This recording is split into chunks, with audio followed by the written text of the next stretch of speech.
बैठ जाओ, शाबाश। बाकी लोग भी याद करना भाई। सिलेबस याद होना आपको साइकोलॉजिकल लीड देता है। जब सिलेबस याद होता है ना तो आपको ये समझ में रहता है कि यार कितने टॉपिक पढ़ लिए और कितने टॉपिक पढ़ने, वरना हम धूल में लठ मारते रहते हैं। तो हमेशा एक काम करना है कि जब भी कोई सब्जेक्ट पढ़ो उसका पहला पन्ना हमेशा खाली छोड़ना। आज आप राजस्थान जी के अपने शुरू करेंगे तो पहला पन्ना खाली छोड़ देना, घर पे जाके सिलेबस लिखना। अगले बैच में इकोनॉमी पढ़ो तो पहला पन्ना खाली छोड़ना, घर पे जाके सिलेबस लिख और याद करना एग्जैक्टली क्या क्या पॉइंट है, ताकि मास्टर पढ़ाए तो भी अपने को पता रहे कि पढ़ा तो वही रहा है ना जो सिलेबस में है ना। कई बार कोई मास्टर ताबरों कुछ का कुछ ही पढ़ा जाता है, ताबर भी राजी हो लिए, तालियां पटक लिए, हंस लिए, और बाद में पता चला गया अरे सिलेबस में नहीं है, तो आपने इसको याद ही क्यों किया था फालतू में। इसलिए सिलेबस हमेशा आपको याद रहना चाहिए। मैं मोटा मोटा सा बताऊं तो अपन जैसे हिस्ट्री पढ़ेंगे, अपने ना इस सिलेबस के अंदर, मैं हिस्ट्री भी छोड़ू, मैं इस सिलेबस में अपने 3 प्रकार की चीजें आती है। राजस्थान का जी क्या था, इंडिया का जी क्या था, वर्ल्ड का जी क्या था, है ना। 5 बेसिक सब्जेक्ट है अपने, हिस्ट्री, पॉलिटी, इकोनॉमी, ज्योग्राफी और साइंस।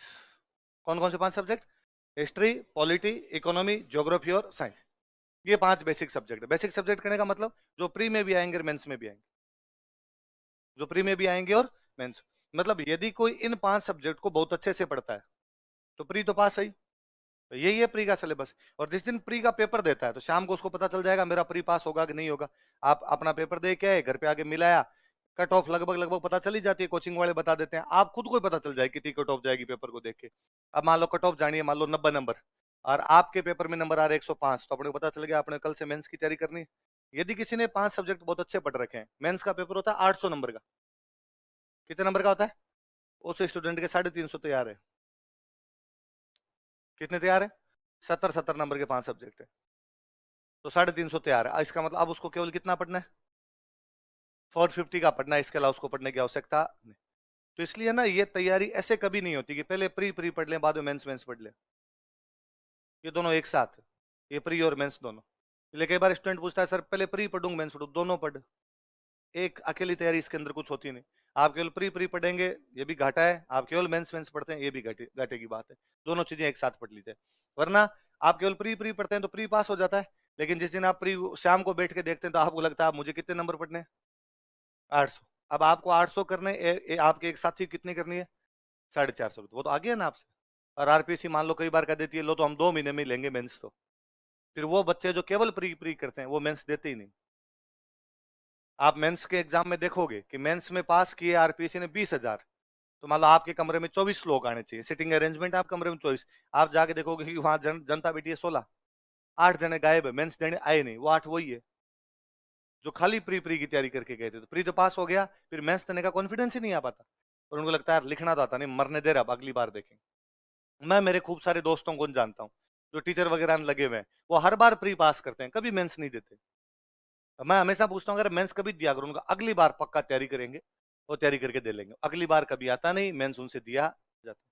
तो आपने ये दोनों तैयारी एक साथ करनी, इसलिए अपने कहते हैं कि ये बेच फाउंडेशन बेच होते हैं। कैसे बेच होते हैं, नींव मजबूत हो जाए, नींव मजबूत हो जाए तो फिर वो प्री में भी काम आती है, वो मेंस में भी काम आती है, वो इंटरव्यू में भी काम आती है। तो ये तैयारी तीनों की एक साथ तैयारी होती है, प्री की भी होती है, मेंस की भी होती है, और किसकी होती है, इंटरव्यू की। तीनों चीजें एक साथ चलती रहती है इसमें। तो अपने 5 सब्जेक्ट पढ़ेंगे, तो इन 5 में जैसे हिस्ट्री पढ़ेंगे अपने, तो हिस्ट्री राजस्थान की पढ़ेंगे, हिस्ट्री इंडिया की पढ़ेंगे, हिस्ट्री अपने वर्ल्ड की पढ़ेंगे। जैसे पॉलिटी है, अपने कहेंगे भाई पॉलिटी हम राजस्थान की पॉलिटी पढ़ेंगे, हम इंडिया की पॉलिटी पढ़ेंगे, हम वर्ल्ड की पॉलिटी पढ़ेंगे। आपको सर वर्ल्ड की पॉलिटी कैसे पढ़ेंगे, तो हम पढ़ेंगे आईआर। क्या पढ़ेंगे, आईआर क्या है, दूसरे देशों के साथ रिलेशन क्या, पॉलिटी तो है, उनकी राज व्यवस्था के साथ हमारी राज व्यवस्था की क्या रिलेशन है। हम राजस्थान की इकोनॉमी पढ़ेंगे, हम इंडिया की इकोनॉमी पढ़ेंगे, हम वर्ल्ड की इकोनॉमी पढ़ेंगे। आपको सर वर्ल्ड की इकोनॉमी में क्या पढ़ेंगे, हम पढ़ेंगे वर्ल्ड बैंक कैसे काम करता है, हम पढ़ेंगे डब्ल्यूटीओ कैसे काम करता है, हम पढ़ेंगे आईएमएफ कैसे काम करता है, ये सारे इसके अंदर पढ़ेंगे। हम ज्योग्राफी पढ़ेंगे, हम राजस्थान की ज्योग्राफी पढ़ेंगे, हम इंडिया की ज्योग्राफी पढ़ेंगे, वर्ल्ड की ज्योग्राफी पढ़ेंगे। वर्ल्ड की ज्योग्राफी जो बताइए महाद्वीप पढ़ लेंगे। हम साइंस पढ़ेंगे, हम राजस्थान की साइंस पढ़ेंगे, हम इंडिया की साइंस पढ़ेंगे, हम वर्ल्ड की साइंस पढ़ेंगे। यहाँ जरूर लोचा है आपको कि सर साइंस तो एक ही होती है। राजस्थान के अंदर सेव नीचे गिरा होगा ऊपर थोड़ी गया होगा, सब जगह यही होगा। पर इसमें भी थोड़ा बहुत अपने करते हैं कि ऐसे पूछ लेते हैं कि हाल ही के वर्षों में राजस्थान में मूंग की फसल के अंदर एक बीमारी देखने को मिली थी, वो बीमारी कौन सी थी। बीमारी साइंस का है, मूंग का पूछ लिया राजस्थान स्पेसिफिक तो राजस्थान का हो गया। ना वो और पूछ लेंगे राजस्थान में बकरियों की नस्ल सुधार के लिए एक केंद्र की स्थापना की गई है, वो केंद्र कहाँ स्थापित किया गया? पशुपालन साइंस का सब्जेक्ट है, वो केंद्र पूछ लिया तो साइंस की बात हो। ये का ये कोई वर्ल्ड का इस प्रकार की कोई चीज उठा के लिया जाएगा, तो उधर कम संभावना है। साइंस तो एक सी होती है, पर ये बेसिकली 4 सब्जेक्ट होते हैं जिनके अंदर हम राजस्थान भी पूछते हैं, इंडिया भी पढ़ते हैं और क्या पढ़ते हैं अपने वर्ल्ड। अच्छा, प्री वाला एग्जाम ये कहता है कि प्री वाले एग्जाम में क्वेश्चन आएंगे 150। कितने क्वेश्चन आएंगे? 150। इन 150 में से 55-60 क्वेश्चन राजस्थान के आएंगे। 55-60 क्वेश्चन किसके आएंगे? राजस्थान के आएंगे। इसका मतलब 1/3 पार्ट, 1/3 भाग जो होगा वो किसका होगा? राजस्थान। अच्छा, ऐसा क्यों किया हमने भाई, ये इतना ज्यादा राजस्थान क्यों लगा दिया? इसके 2 रीजन। पहला रीजन तो ये था कि बाहर वाले लोगों को आउट किया जा सके, यूपी बिहार उधर का कोई इधर एग्जाम देने ना आए, उनको आउट किया जा सके। क्यों क्यों? क्योंकि वहां के लोग ज्यादा जाएंगे तो हमारे लोगों को रोजगार कैसे मिलेगा? ये हर राज्य अपनी अपनी पॉलिसी अपनाता है। कल या परसों के अखबार की खबर थी कि तमिलनाडु सरकार ने कहा कि तमिलनाडु में नौकरी के लिए तमिल का पेपर पास करना अनिवार्य है। तमिल वाला पेपर पास करोगे तो हमारी नौकरी लगोगे, वरना हमारी नौकरी। हमने भी कहा कि लो साहब, हमारे वो भाषा वाला तो पास नहीं करना, लेकिन हम सवाल हमारे इतने पूछ लेंगे कि तुम वैसे ही पास नहीं हो पाओगे, तुम्हें प्री में फेल कर कुरा देंगे। पहले क्या, 2003 से पहले का आप कभी आरएस का रिजल्ट देखो, उसके अंदर आप देखोगे कि 1000 लोगों की वैकेंसी है तो उसके अंदर 200-250 यूपी बिहार के लग गए। कारण था कि यूपी बिहार वाले लोगों में एक तो आईएएस की तैयारी का शुरू से ही हुआ करता था, वो आईएएस की तैयारी करते। सेम सिलेबस अपने आरएस का हुआ करता, उधर नहीं हुआ, इधर दिया, इधर उन लोगों के सिलेक्शन हो जाते। 2003 के बाद में अपने आरपीसी ने थोड़ा मोड चेंज किया, उसमें बेसिकली अपने एक चेयरमैन बने CR Chaudhary sir. CR Chaudhary एक चेयरमैन थे आरपीसी के, जो बाद में एमपी रहे थे नागौर से और केंद्र में मंत्री थे पिछली गवर्नमेंट में, 2014 वाली जो मोदी गवर्नमेंट थी उसके अंदर। तो सीआर चौधरी सर ने ये क्वेश्चन ऐसे पूछने शुरू किए कि यार आपने तो अपने राजस्थान के क्वेश्चन ज्यादा पूछ ली जाए, अपने राजा महाराजाओं के क्वेश्चन ज्यादा पूछ लिए जाए। तो अपने राजा महाराजाओं को पूछने शुरू किए, कुंभा कौन सा वाद्य यंत्र बजाता था? तो अब कुंभा को याद नहीं उसने कौन सा बजाया होगा, तो राजस्थान वालों को याद नहीं हो तो बाद में यूपी बिहार वालों को तो कैसे याद हो? पर यूपी बिहार वाले जीवड़ता के लोग हैं, वो यूं खूब पढ़ने में खूब माहिर होते हैं, वो पढ़ पुढ़ा गए। तो उन्होंने को राजस्थान जीके की एक आधी किताब उठाई, घोटे में मार लिए उसके, और सारे याद कर लिए। कुंभा नहीं, कुंभा का बेटा और उसका पोता भी क्या क्या बजाता था वो भी उनको याद हो गया। तो आरपीसी को लगा यार मामला बिगड़ रहा है, तो आरपीसी ने चेंज किया और आरपीसी ने पूछने शुरू किए कि तेजा जी की घोड़ी घोड़ी का नाम क्या था, रामदेव जी के घोड़े का नाम क्या था? अब घोड़ी घोड़े बताओ देखे तुम। आते तो अपने वालों को भी नहीं थे, पर यूपी बिहार वालों को थोड़ा और डराया हमने। वो उन्होंने वो याद किए, तो हमने राजस्थान की ज्योग्राफी के सवाल पूछने शुरू किए। और मैं हमेशा बताता हूँ कि 2012 का प्री था, तो 2012 वाला प्री मैं देने के लिए गया। तो मेरी उस समय तैयारी अच्छी थी, मैं 2010 वाला मेंस ही दे चुका था, उस समय प्री सेकंड ईयर में कोई प्री पास कर लिया था, तो वो मेंस दिया हुआ था मेरा। तो मुझे लगता था कि यार तैयारी अच्छी है इस बार तो। तब हमारे 2 पेपर हुआ करते, एक पेपर होता जीके का, एक पेपर होता सब्जेक्ट का। तो हम सबका कॉन्फिडेंस सब्जेक्ट पे होता है, ऐसा मेरा हिस्ट्री था, तो मुझे लगता है 100 सवाल आएंगे हिस्ट्री के, उनके अंदर से मैं 85 फाड़ गया हूँ कि ये सवाल इधर के उधर नहीं जाने दूंगा। ये ज्योग्राफी वाले को ज्योग्राफी में लगता है, पोल साइंस वाले को पोल साइंस में लगता है। जीके में 100 सवाल आते, तो उसमें हम सोच के जाते कि यार 50 तो ही जाएंगे, इतने ही करने, इससे ज्यादा अपने करने भी नहीं है। और मेरे 2010 वाले में भी पता नहीं 52 सवाल सही थे कितने से थे, तो मुझे लगता था यार 2010 में 52 तो कर ही लिए थे, इस बार 62 तो कर ही जाऊंगा, इससे ज्यादा अपने को जीके पढ़ने की आवश्यकता नहीं। पर मैं जब वो पेपर देने के लिए बैठा जीके वाला, तो मेरे को उसमें 70-72 सवाल तो यूं ही आ रहे थे। अब मैं उसमें जो पढ़ूं वही आए, जो पढ़ूं वही आ रहा सवाल। तो मेरे मन में 2 डाउट आए। पहला डाउट तो ये कि क्या मैं इतना इंटेलिजेंट हो गया कि अब मेरे को पेपर इतना सरल लग रहा है? आदमी खुद पे डाउट होता है पहला। दूसरा डाउट ये है कि पेपर इतना सिंपल है क्या कि अपने को सारे आ रहे हैं? या तो अपने इंटेलिजेंट ज्यादा है या पेपर सिंपल है। यदि पहले वाली बात है तो बहुत अच्छी बात है, अपने इंटेलिजेंट, अपने सवाल सही होने चाहिए, 2 साल से तैयारी कर रहे हैं अब तो सही होने ही चाहिए अपने। पर यदि दूसरी बात है पेपर सिंपल है तो लफड़ा है, क्योंकि पेपर फिर कितना सिंपल है क्या पता अपने को बेहतर आता है, इसको 82 और उसको बाण मारे हैं तो अपने तो रेस से बाहर हो जाएंगे। सिंपल पेपर हमेशा पढ़ने लिखने लोगों वालों के लिए खतरनाक होता है, वो बाहर कर देगा, उसमें गधे घोड़े सब बराबर हो जाएंगे, सबको वो सवाल आ रहे होंगे। तो अब मैंने यूं किया, मेरे को पक्का पक्का लगे कि इसके अंदर यार 70 से तो अपना एक भी कम सही नहीं होगा, और उल्टे 75 ही सही हुए थे उस एग्जाम के अंदर। तो जैसे एग्जाम खत्म हुआ, मेरे पास में एक भैया बैठे, काफी सीनियर से भैया बैठे, तो मुझे लगा यार सीनियर आदमी, इनसे पूछे, इनके भी यदि इतने सही हो रहे हैं तो पेपर इसका मतलब ठीक है, और इनके ज्यादा सही हो रहे हैं इसका मतलब पेपर बहुत इजी था, अपने पिछड़ गए। तो मैंने भैया को कहा गया, अरे भैया आपका एग्जाम कैसा हुआ? भैया ने कहा कि बहुत ही खराब हुआ। तो ऐसे बोलते मैं समझ गया भैया ये तो यूपी के, अपने तो नहीं है। तो भैया खराब तो कैसे हुआ, इतना सिंपल सा पेपर आया था, ये तो मेरे तो खूब सारे सही हो रहे। काहे का सिंपल था?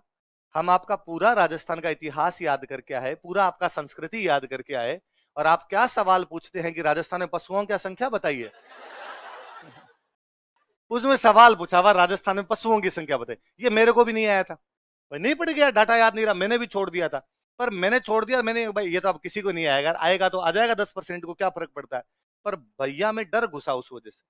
और भैया ने कहा क्या क्या नहीं पढ़ के आए, हम पढ़ के आए तो पशु भी पढ़ के आए थे, हम पढ़ के आए आपका कौन सा भेड़ ज्यादा ऊन देता है, कौन सा गाय ज्यादा दूध देता है, पर आप संख्या पूछेंगे, आप घर घर गिन के आए तुम्हारे। मैं बड़ा राजी हुआ, मैंने आरपीसी थैंक यू बोला, थैंक यू आरपीसी। अगली बार इलाहाबाद के अंदर किसी बुक स्टोर पे खड़ा होकर बच्चा जब आरएस का फॉर्म मांगेगा कि आरएस का फॉर्म भरना है, और इन जैसे भैया खड़े रहेंगे तो ये उस दूसरे वाले को डराएंगे कि नहीं देना एग्जाम, उधर मवेशियों का संख्या पूछते हैं। ये तो फॉर्म ही नहीं भरेंगे। अब ये बड़ा काम ठीक है। फिर बीच में आरपीसी लगा, इन्होंने ज्योग्राफी भी याद करनी शुरू कर दी, तो आजकल आरपीसी पीछे पड़ी हुई है पॉलिटी की। और राजस्थान पॉलिटी के इतने टफ क्वेश्चन पूछती है, इतने टफ क्वेश्चन पूछती है, अपने को नहीं आते है ना। मतलब 10 क्वेश्चन आते हैं तो 10 में से अपने को 7 ही आते हैं, 3 उन्होंने कहां से पूछ लिए वो जाने, उनका राम जी जाने। वो जब पूछते हैं तब पता चलता है ये भी सवाल था, ऐसा भी कोई सवाल बन सकता है। तो अब आपने लोड लेना बंद कर दिया, अपने को समझ में आ गया बाहर वालों को डराने के लिए अपने लिए सवाल नहीं। वे सवाल जो सबको आते हैं आपके गलत नहीं होने चाहिए।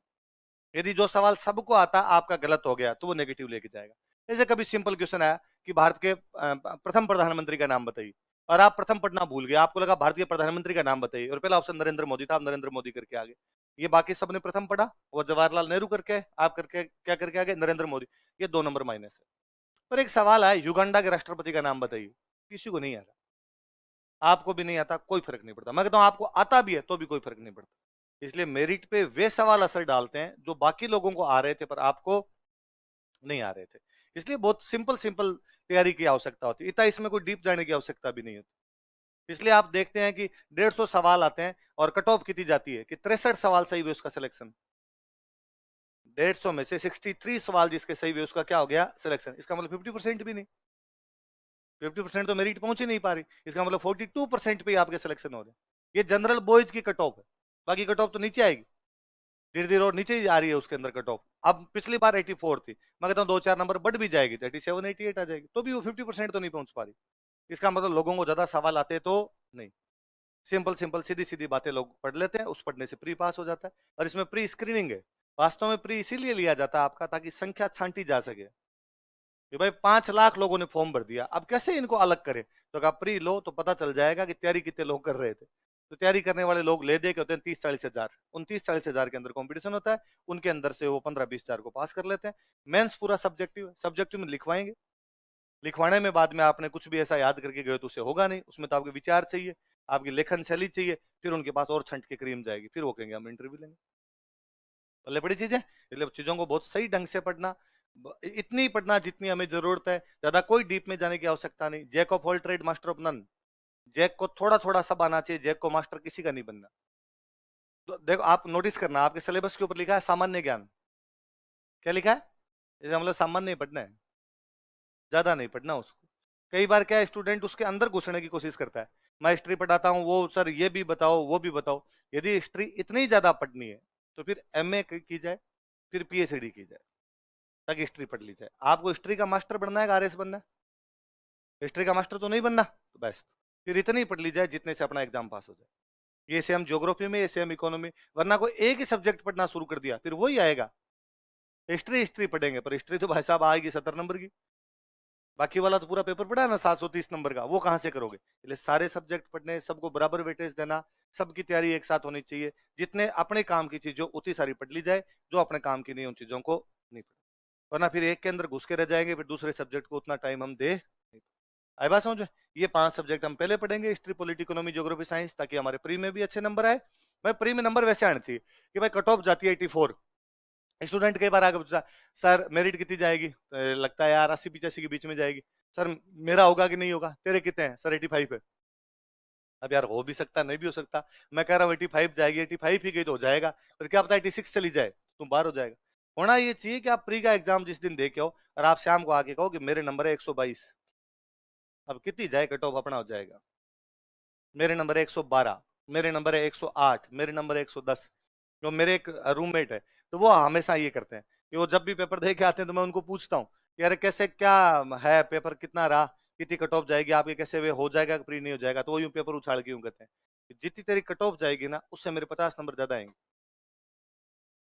प्री का तो कोई लोचा ही नहीं, और हर बार उनके 40-45 नंबर ऊपर आते हैं कि 84 कट ऑफ गई, उनके नंबर 134, तो 72 कट ऑफ गई, उनके नंबर 112 113। तो ये तो है कॉन्फिडेंस। और आप प्री का दे के और उसके बाद आप अदर झूल के अंदर हो, इसका मतलब आपने ढंग से तैयारी, तो ढंग से, और यदि प्री वाले ढंग से तैयारी की, ये नंबर 132 133 हो रहे हैं, 122 भी हो रहे हैं, 120 भी नंबर हो रहे हैं, इसका मतलब 5 सब्जेक्ट अच्छे पढ़े, ये 5 सब्जेक्ट अच्छे पढ़े, इसका मतलब आपको अब तैयारी कितनी करनी है, 350 नंबर की तैयारी आपकी कंप्लीट है। आई बात समझ में? तो आपने ये 5 सब्जेक्ट करेंगे, तो इसमें अपने 5 में भी हिस्ट्री वाला पोर्शन लेंगे। मैंने बताया राजस्थान वाले पोर्शन ज्यादा आते हैं, तो अपने क्या शुरू करेंगे, राजस्थान हेडिंग डालो, राजस्थान का इतिहास, हिस्ट्री ऑफ राजस्थान।